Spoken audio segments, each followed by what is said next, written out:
பிரியமானவர்களே, இன்றைய நாளிலே வணக்க மாதத்தின் 23ஆம் தேதி அன்னை மரியாளுடைய இன்னொரு சிறப்போடு இணைந்து நாம் பயணிக்கப் போகிறோம்.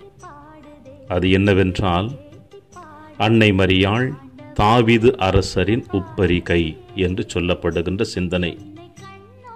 உப்பரிகை என்றால் அதனுடைய இன்னும் ஆழமான கருத்து என்ன, அதனுடைய பொருள் என்ன என்று நாம் பார்க்கின்ற பொழுது, உப்பரிகை என்று சொல்லுவதை கோபுரம் என்று கூட சொல்லலாம். கோபுரம் எதற்கு பயன்படுத்தப்படுகிறது என்று நாம் நன்றாக அறிந்து வைத்திருக்கின்றோம். இந்த கோபுரம் என்பது எதிரியிடமிருந்து மக்களை காத்து கொள்ளவும் அரசனால் எழுப்பப்பட்ட உயர்ந்த ஒரு கட்டிடமாக காணப்படுகிறது கோபுரம். அல்லது ஒருவரது அரச புகழை நிலைநாட்ட கட்டப்படுவதாகவும் நாம் கருத்தில் கொள்ளலாம். ஆக தாவீது அரசரின் உப்பரிகை என்று சொல்லப்படுகின்ற பொழுது, கோபுரமாக அன்னை மரியாள் எதிரிகளிடமிருந்து நம்மை காப்பாற்றுவதற்கும் அல்லது இறைவனுடைய அரசாட்சியை நிலைநாட்டுவதற்காகவும் இந்த மண்ணுலகிலே உதித்தவள்தான் நம் அன்னை மரியாள் என்பதை நாம் காண முடியும். விவிலியத்தில் நாம் வாசிக்க கேட்கின்றோம். எசையா புத்தகம் 5ஆம் அதிகாரம் 2வது இறைவசனத்தில் இவ்வாறு எழுதுவதை நாம் காணுகின்றோம். நல்ல இன திராட்சை செடிகளை அதில் நட்டு வைத்தார், அவற்றை காக்கும் பொருட்டு கோபுரம் ஒன்றை கட்டி வைத்தார். அதே எசையா புத்தகம் 21ஆம் அதிகாரம் 8வது இறைவசனமும் நாம் காணுகின்றோம். என் தலைவரே, பகல் முழுவதும் நான் காவல் மாடத்தின் மேல் நின்று கொண்டிருந்தேன், இரவெல்லாம் என் பணியில் நிறுத்தப்பட்டுள்ளேன் என்ற இறைவார்த்தையும் நாம் வாசி கேட்கின்றோம்.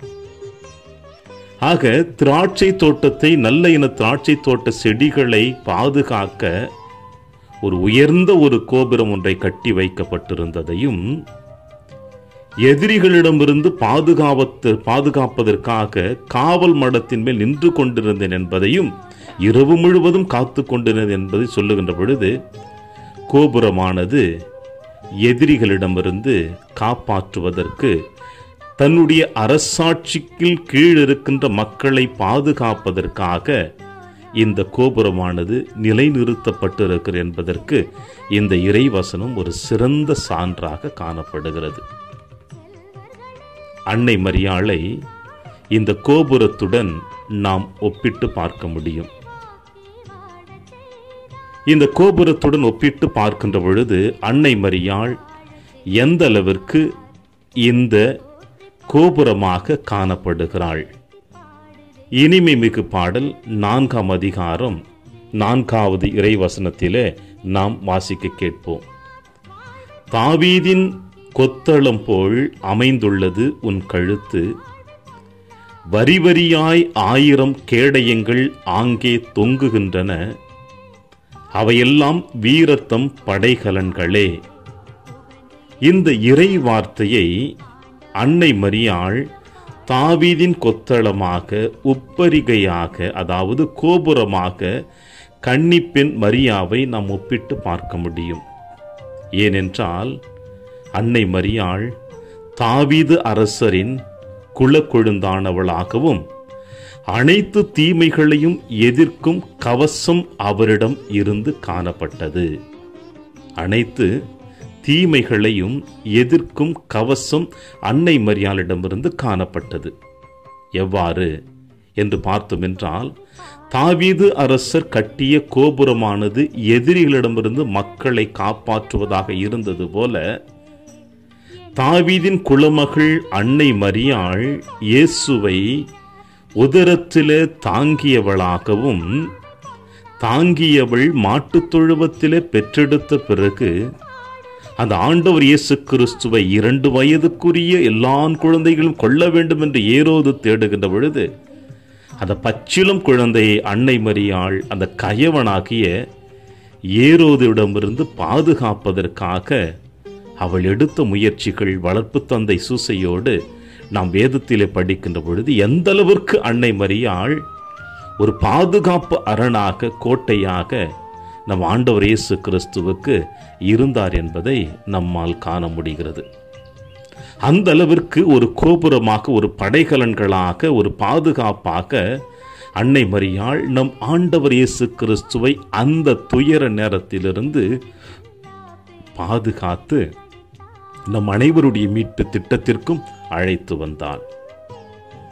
அதோடு மட்டுமல்லாமல் நாம் பார்க்கின்ற பொழுது உலக மக்கள் நம் அனைவரையும் பாவத்திலிருந்தும் சாவிலிருந்தும் அனைத்து சாத்தானின் தீய சக்திகளிலிருந்தும் தீமைகளிலிருந்தும் மீட்பதற்காக அந்த மெய்யான தேவனை, வாழ்வு தரக்கூடிய தேவனை, வார்த்தையாகிய இறைவனை நம் அனைவருக்கும் இந்த அன்னை மரியாள் பெற்றுக் கொடுத்தாள். இவள் பெற்றெடுத்தது ஒரு சாதாரண குழந்தை அல்ல என்பதை நாம் நன்கு அறிய முடியும்.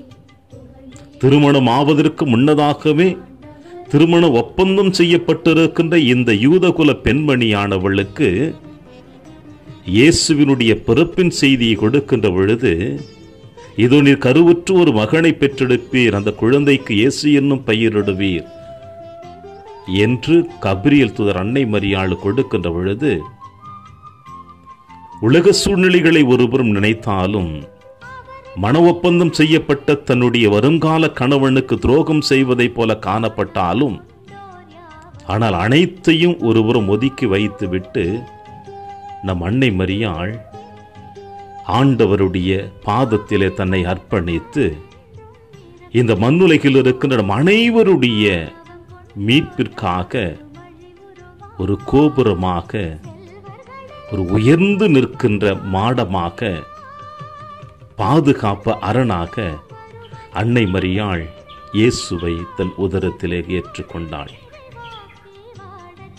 ஏற்கனவே நாம் சொன்னது போல எசையா இறைவாக்கின் புத்தகத்தில் 21ஆம் அதிகாரம் 8வது இறைவசனம், என் தலைவரே, பகல் முழுவதும் நான் காவல் மாடத்தின் மேல் நின்று கொண்டிருக்கின்றேன், இரவெல்லாம் என் பணியில் நிறுத்தப்பட்டுள்ளேன். இந்த வார்த்தை முழுக்க முழுக்க அன்னை மரியாளுக்கு பொருத்தமாக காணப்படுகிறது. எப்பொழுது இயேசுவை தன் உதரத்திலே தாங்கிக் கொண்டாளோ அந்த நிமிடம் முதல், ஏதோ இன்றைய நாளில பெந்தகோஸ்து பெருவிழா, நீங்களும் நானும் திருச்சபையினுடைய பிறப்பு விழா கொண்டாடுகிறோமே, இந்த நாள் வரை அன்னை மரியாள் ஓய்வு என்பதோ, மகிழ்ச்சி என்பதோ, நிறைவு என்பதோ அவளுடைய வாழ்க்கையில் இல்லை. மாறாக ஒவ்வொரு நாளும் நம் அனைவருடைய மீட்பிற்காக, நம்முடைய பலனுக்காக இந்த கோபுரத்தின் மீது நின்று கொண்டிருக்கின்ற படை காவலன்களைப் போல அன்னை மரியாள் காத்து கிடந்தால் நம்முடைய மீட்பிற்காக. இது எந்த விதத்திலும் இல்லை என்று சொல்லிவிடவே முடியாது. ஏனென்றால் இயேசுவினுடைய பிறப்பில் அவள் அனுபவித்த வேதனை, இயேசு பிறந்த பிறகு அவள் அனுபவித்த வேதனை, இயேசுவை கோவிலில் காணாமல் 3 நாட்கள் தேடி கண்டுபிடித்து அலைந்த வேதனை, 3 ஆண்டுகள் பணி வாழ்விலே ஆண்டவர் இயேசு கிறிஸ்துவை மெய்மறந்து போயிருக்கிறார். அவரை தவறான வார்த்தைகளினால் மக்கள் வஞ்சிக்கின்ற பொழுது அவரை தேடி கண்டுபிடித்து அவருக்கு ஒரு ஆறுதலை கொடுத்த தருணம், இறுதியாக இயேசுவினுடைய பாடுகளின் மரண நேரத்தில் அன்னை மரியாள் மௌன மொழிகளோடு நம் ஆண்டவர் இயேசு கிறிஸ்துவோடு பயணித்த இவை அனைத்தையும் நாம் சற்று உற்று நோக்கி பார்த்தோம் என்றால், ஒரு அன்னையாக, ஒரு தந்தையாக, ஒரு தோழியாக, ஒரு நல்ல ஒரு படை வீரனாக, பாதுகாப்பாளனாக அன்னை மரியாள் நம் ஆண்டவர் இயேசு கிறிஸ்துவோடு பயணித்து வந்திருக்கின்றாள்.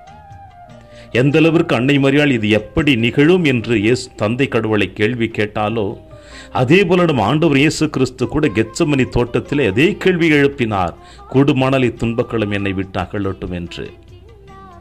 அன்னைக்கும் மகனுக்கும் ஏற்பட்ட இந்த உறவு பாலம் துன்ப நேரத்தில் இப்படிப்பட்ட வார்த்தைகள் உள்ளத்தின் ஆழத்தில் எழுந்து வந்தாலும் அதையும் பொருட்படுத்தாமல் தன் மகனுக்கு உந்து சக்தியாக, பக்கபலமாக, ஆறுதலாக வழிநடத்தி வந்தாள் என்றால், இயேசுவினுடைய உறுதுணையாக நின்றவளும் நம் அனைவருடைய பாதுகாப்பு அரணாக, கோட்டையாக நிற்பதும் தான், கோபுரமாக நிற்பதும் தான் அன்னை மரியாள்.